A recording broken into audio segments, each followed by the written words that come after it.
धीरेन्द्र शास्त्री की भक्तों से अपील, 4 जुलाई को जन्मदिन पर ना आए बागेश्वर धाम।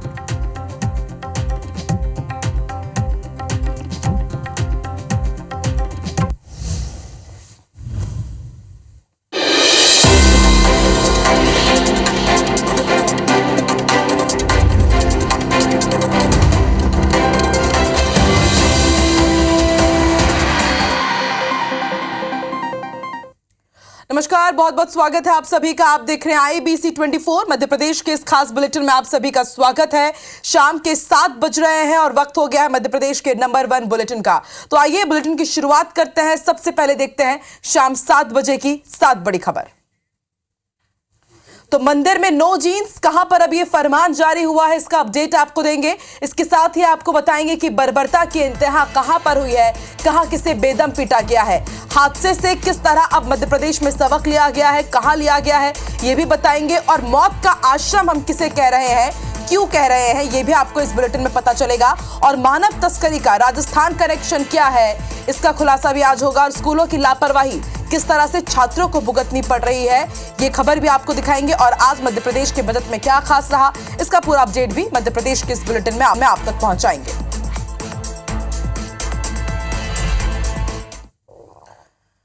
तो चलिए इन तमाम बड़ी खबरों का पूरा अपडेट अब आप तक पहुंचाते हैं। सबसे पहले रुख कर लेते हैं आगरमालवा का। बड़ी खबर आपको बता दें, आगरमालवा से प्रसिद्ध मां बगलामुखी मंदिर में अमर्यादित कपड़ों पर बैन लगा दिया गया है। अमर्यादित कपड़े पहनने पर अब गर्भगृह में आपको प्रवेश नहीं मिलेगा।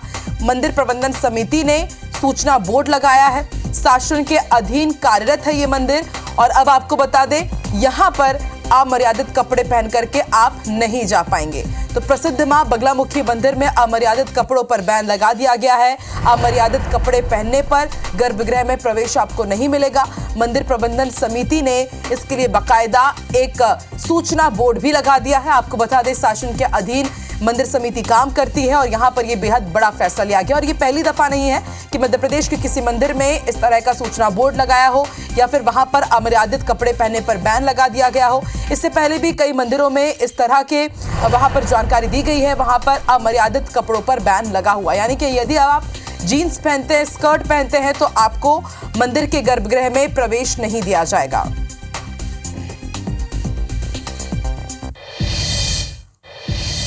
इधर उत्तर प्रदेश के हाथरस में हुए दर्दनाक हादसे के बाद कथावाचकों को भी सबक मिला है। मध्य प्रदेश के विदिशा में पंडित प्रदीप मिश्रा ने चौथे दिन ही शिव महापुराण की कथा कैंसिल कर दी। तो इधर छतरपुर में पंडित धीरेन्द्र शास्त्री ने 4 जुलाई को अपने जन्मदिन पर बागेश्वर धाम नहीं आने की अपील की है। तो किस तरह से मध्य प्रदेश में हादसों से सबक लिया गया, देखिए इस रिपोर्ट में।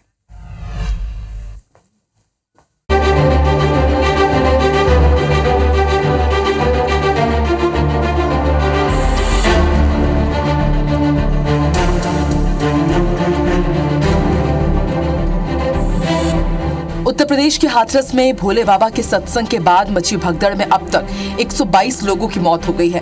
हादसे के बाद देश भर में शोक का माहौल है।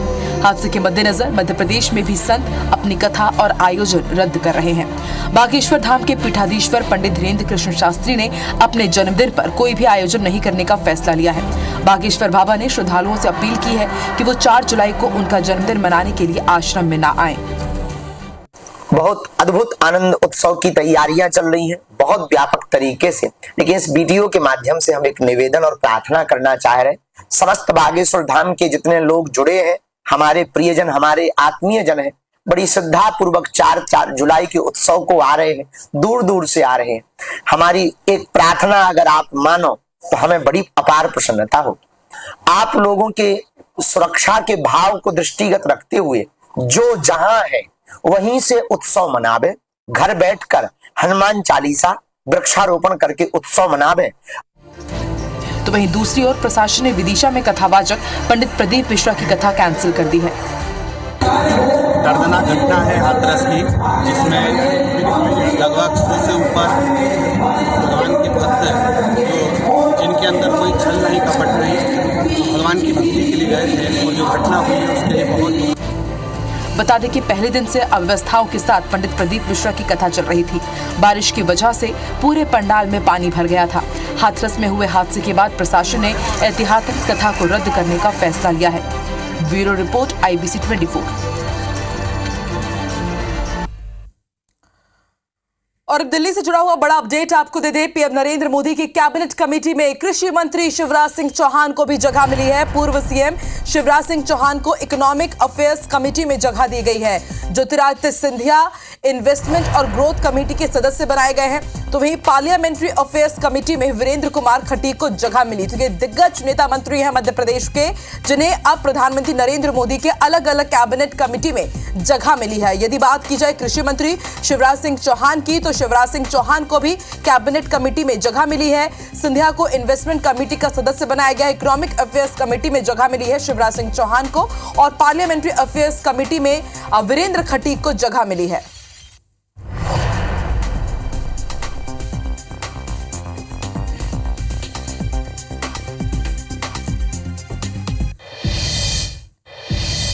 इधर इंदौर में युग पुरुष दिव्यांग बच्चों के अनाथ आश्रम में तबीयत बिगड़ने के बाद मौत के मामले में सीएम डॉक्टर मोहन यादव ने जांच की पूरी जिम्मेदारी कैबिनेट मिनिस्टर तुलसीराम सिलावट को सौंप दी है। अब तक इस पूरे मामले में 5 बच्चों की मौत हो चुकी है। शुरुआती जांच में मौत का कारण फूड पॉइजनिंग बताया जा रहा है। हालांकि मृत बच्चों के बिस्तरा को लैब भी भेजा गया है। स्थिति उसके बाद स्पष्ट हो जाएगी जब जांच रिपोर्ट आएगी। जबकि 48 बच्चों को इलाज के लिए चाचा नेहरू अस्पताल में भर्ती कराया गया है। अस्पताल में भर्ती आश्रम के बच्चों से मिलने के लिए आज मंत्री कैलाश विजयवर्गीय और तुलसी सिलावट पहुंचे। दोनों मंत्रियों ने आश्रम का निरीक्षण भी किया। वहीं बच्चों के मौत के समय हंसने वाले SDM ओम प्रकाश सिंह को हटा दिया गया है। युग पुरुष धाम आश्रम सरकारी अनुदान प्राप्त निजी आश्रम है। यहाँ पूरे मध्य प्रदेश से लगभग 200 से अधिक मानसिक और शारीरिक दिव्यांग अनाथ बच्चों को रखा गया है।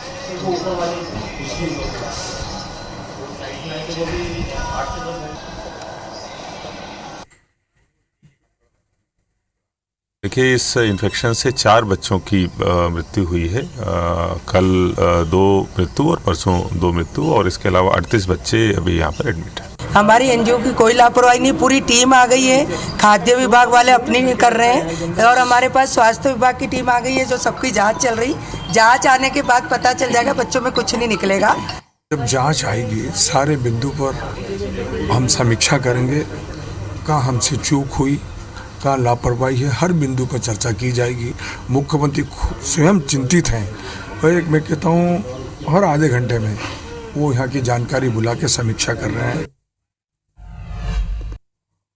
और इधर भोपाल से मानव तस्करी का चौंकाने वाला मामला सामने आया है। पुलिस ने भोपाल के बाग सेवनिया से अपहरण कर राजस्थान के झालावाड़ में बेची गई 2 बच्चियों को बरामद किया है। भोपाल की नजमा और सुनीता नाम की महिलाओं ने दोनों बच्चियों को आरोपी राम सिंह ठाकुर के जरिए 1.5 लाख रुपए में बेच दिया था। इनमें से एक बच्ची की झालावाड़ में शादी करवा दी गई, तो दूसरे की शादी की तैयारी थी। इसी बीच पुलिस ने दोनों बच्चियों को बरामद कर लिया है। इस मामले में 2 महिलाओं और एक युवक को गिरफ्तार किया गया है। आरोपी युवक बच्ची को कमरे में बंद कर उसके साथ मारपीट और शारीरिक शोषण भी करता था। पुलिस के अनुसार भोपाल की अन्य नाबालिग बच्चियों को भी इसी तरह से किडनैप कर बेचा गया है। फिलहाल मानव तस्करी, अपहरण, पॉस्को एक्ट और दुष्कर्म की धाराओं के तहत केस दर्ज कर लिया गया है। आरोपियों की तलाश जारी है जो फरार चल रहे हैं। वाइफ हैं सुनीता और राम सिंह करके, वो भी इसमें इन्वॉल्व हैं, और इन्होंने ही सौदा करवाया था। तो पुलिस टीम उनको भी पकड़ने गई। अभी वो फरार हैं, लेकिन इन 5 को आरोपी बनाया गया इस केस में। वित्त मंत्री जगदीश देवड़ा ने आज विधानसभा का बजट पेश कर दिया है। मोहन सरकार का ये पहला बजट रहा, और इस दौरान उन्होंने कोई नया टैक्स नहीं लगाने के साथ ही कई अहम ऐलान किए हैं। बजट भाषण के दौरान वित्त मंत्री जगदीश देवड़ा का शायराना अंदाज भी देखने को मिला। बजट में क्या अहम ऐलान हुए हैं और इससे आम आदमी की जिंदगी पर क्या असर पड़ेगा, देखिए रिपोर्ट।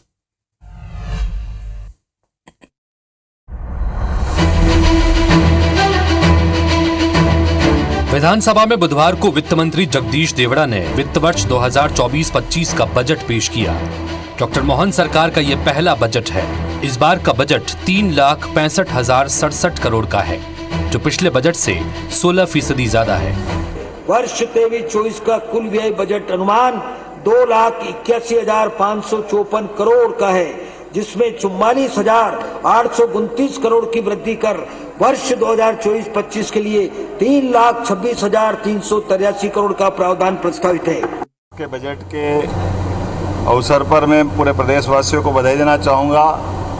ये हमारा पहला ऐसा बजट है जो इतनी बड़ी राशि का पहली बार मध्य प्रदेश की विधानसभा में प्रस्तुत हुआ है। लगभग 3,60,000 करोड़ से ज़्यादा की राशि का बजट, आज तक के इतिहास में कभी इतनी बड़ी राशि का कोई बजट प्रस्तुत नहीं हुआ है। और उतनी बड़ी महत्व की बात है, ये बजट की जो थीम है वो थीम भी महत्व की है, विकसित भारत विकसित मध्य प्रदेश। बजट में वित्त मंत्री जगदीश देवड़ा ने कई अहम ऐलान किए। बजट में शिक्षा विभाग के लिए सबसे ज्यादा 22,600 करोड़ रुपए का प्रावधान किया गया। स्वास्थ्य विभाग को 21,144 करोड़, संस्कृति विभाग को 1,081 करोड़, खेल विभाग को 586 करोड़ का प्रावधान किया गया। तीर्थ दर्शन योजना के लिए 50 करोड़ का प्रावधान किया गया। वहीं वन और पर्यावरण के लिए 4,725 करोड़, दुग्ध उत्पादक योजनाओं के लिए 150 करोड़, गौशाला के विकास के लिए 250 करोड़ रुपए का प्रावधान है। साथ ही टेक्नोलॉजी को लेकर सरकार ने खास जोर दिया है। इसके तहत ई विधान, ई कैबिनेट और ई विधान ऑफिस बनाए जाएंगे। ई विधायक ऑफिस योजना के तहत हर विधायक को 5 लाख रुपए दिए जाएंगे।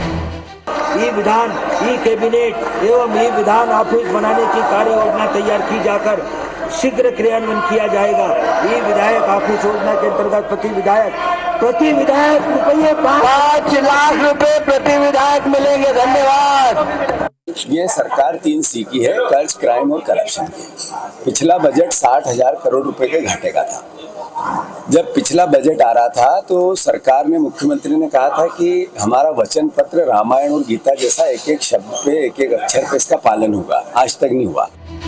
इस बार बजट में स्वास्थ्य, शिक्षा और संस्कृति विभाग पर भी खासा जोर दिया गया है। सरकार का खास फोकस रोजगार मूलक विकास योजनाओं पर है, ताकि प्रदेश में विकास के साथ ही युवाओं को रोजगार मुहैया कराया जा सके। Bureau report, IBC 24।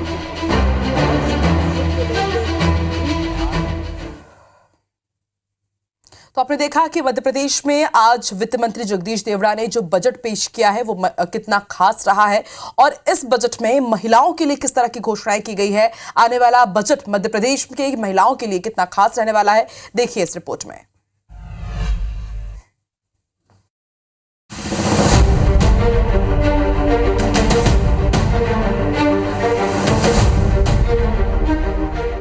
MP विधानसभा में बुधवार को वित्त मंत्री जगदीश देवड़ा ने शोर शराबे के बीच बजट भाषण पढ़ा। सरकार ने बजट में इस बार कोई नया टैक्स नहीं लगाया है। इस बार बजट 3,65,067 करोड़ रुपए का है, जो पिछले बजट से 16% ज्यादा है। इसी तरह महिला एवं बाल विकास विभाग के लिए 26,560 करोड़ रुपए का प्रावधान किया गया है। ये साल 2023-24 के बजट अनुमान से 81% ज्यादा है। महिला एवं सहायता समूह को बड़े बाजारों से जोड़ने के लिए 800 करोड़ रुपए का प्रावधान किया गया है। चाहे वो लाडली लक्ष्मी योजना हो, चाहे वो लाडली बहना योजना हो, कोई भी योजना बंद नहीं होगी। जहां तक सवाल राशि बढ़ाने का है तो संकल्प पत्र जो आता है वो पूरे 5 वर्ष का संकल्प पत्र आता है। हम निश्चित रूप से उस जो हमने कहा है, जो हमने संकल्प लिया जनता के बीच में, वो सब काम हम करेंगे, कोई भी वंचित नहीं रहेगा। इस बजट में महिलाओं का विशेष ध्यान रखा गया है। 26,560 करोड़ रुपए के भारी भरकम बजट में लाडली बहना योजना के लिए 18,984 करोड़ रुपए का प्रावधान है। लाडली लक्ष्मी योजना के लिए 1,231 करोड़ रुपए का और आंगनबाड़ी सेवाओं के लिए 3,469 करोड़ रुपए का प्रावधान किया गया है। विशेष पोषण आहार योजना के लिए 1,167 करोड़ रुपए, महिला एवं बाल कल्याण संचालनालय के लिए 423 करोड़ रुपए, पोषण अभियान के लिए 200 करोड़ रुपए का प्रावधान किया गया है। इसके अलावा आंगनबाड़ी केंद्रों के भवन निर्माण के लिए 150 करोड़ रुपए का प्रावधान किया गया है। बजट पेश होने के बाद मुख्यमंत्री डॉक्टर मोहन यादव ने मीडिया से चर्चा के दौरान खूब सराहना की। ये हमारा पहला ऐसा बजट है जो इतनी बड़ी राशि का पहली बार मध्य प्रदेश की विधानसभा में प्रस्तुत हुआ है। लगभग 3,60,000 करोड़ से ज़्यादा की राशि का बजट, आज तक के इतिहास में कभी इतनी बड़ी राशि का कोई बजट प्रस्तुत नहीं हुआ है। इस बार बजट में लाडली बहना योजना और लाडली लक्ष्मी योजना पर विशेष जोर दिया गया है। सरकार का मुख्य फोकस महिला सशक्तिकरण और नारी उत्थान है। ताकि प्रदेश में विकास के साथ ही महिलाओं को आत्मनिर्भर बनाया जा सके। Bureau report IBC 24। बालाघाट जिला प्रशासन प्राइवेट स्कूलों के खिलाफ अब बेहद सख्त हो गया है। कलेक्टर ने कार्रवाई करते हुए 4 स्कूलों पर 2-2 लाख रुपए का जुर्माना लगाया है। साथ ही 23 स्कूलों को नोटिस जारी कर जांच दल बनाया गया है जो पूरे मामले की जांच करेगा। इन प्राइवेट स्कूलों में fees structure, dress code, shoes और कई तरह की गड़बड़ी पाई गई। इसके अलावा कलेक्टर ने सभी बच्चों के अभिभावकों से किसी भी तरह की कोई समस्या होने पर शिकायत करने की अपील कर मोबाइल नंबर जारी किया है। बीते दिनों कलेक्टर गिरीश कुमार मिश्रा ने फीस बढ़ाने पर 65 स्कूलों को नोटिस जारी किया था। साथ ही अनियमितता पाए जाने पर कलेक्टर ने नियमों का पालन न करने पर 2-2 लाख रुपए का जुर्माना भी लगाया था। 17-18 स्कूल ऐसे हैं जिन्होंने अभी किसी तरह का डॉक्यूमेंट्स पोर्टल पे अपलोड नहीं किया है। उनको भी हम लोगों ने नोटिस दिया है कि आप पे क्यों न 2 लाख की फाइन की जाए। हम लोगों ने ई-गवर्नेंस मैनेजर का नंबर फ्लोट किया, साथ ही साथ एक सहायक संचालक शिक्षा का नंबर फ्लोट किया है गार्जियंस के लिए। जो भी गार्जियन शिकायत करना चाहे नंबर पे कर सकते हैं। जबलपुर के स्कूल में पढ़ने वाले करीब 13,000 स्टूडेंट्स को स्कॉलरशिप की राशि नहीं मिल पाई है। दरअसल छात्र छात्राओं के बैंक अकाउंट का वेरिफिकेशन नहीं हुआ और वेरिफिकेशन का कार्य कराने की जिम्मेदारी स्कूल प्रबंधन की थी, लेकिन स्कूलों ने बैंक अकाउंट को वेरीफाइड किए बिना ही पिछले साल की जानकारी शिक्षा विभाग को भेज दी और इसी वजह से स्टूडेंट्स को मिलने वाली स्कॉलरशिप नहीं आई है। ऐसे में जहां शिक्षा विभाग के लिए नई परेशानी खड़ी हो गई है, तो वहीं स्टूडेंट के साथ उनके पेरेंट्स भी परेशान हो रहे हैं। शासन से जो छात्रवृत्ति का पैसा डाला जाता है वो पैसा अकाउंट में नहीं जाता और वो फंस जाता है। ऐसे अभी बहुत सारे बच्चे शेष हैं जिनके अकाउंट अपडेशन होने हैं। हम प्राचार्यों से, शिक्षकों से लगातार बोल रहे हैं और वो लोग भी अभिभावकों के संपर्क में हैं ताकि सही अकाउंट नंबर डल जाए और बच्चों को छात्रवृत्ति का वितरण हो सके।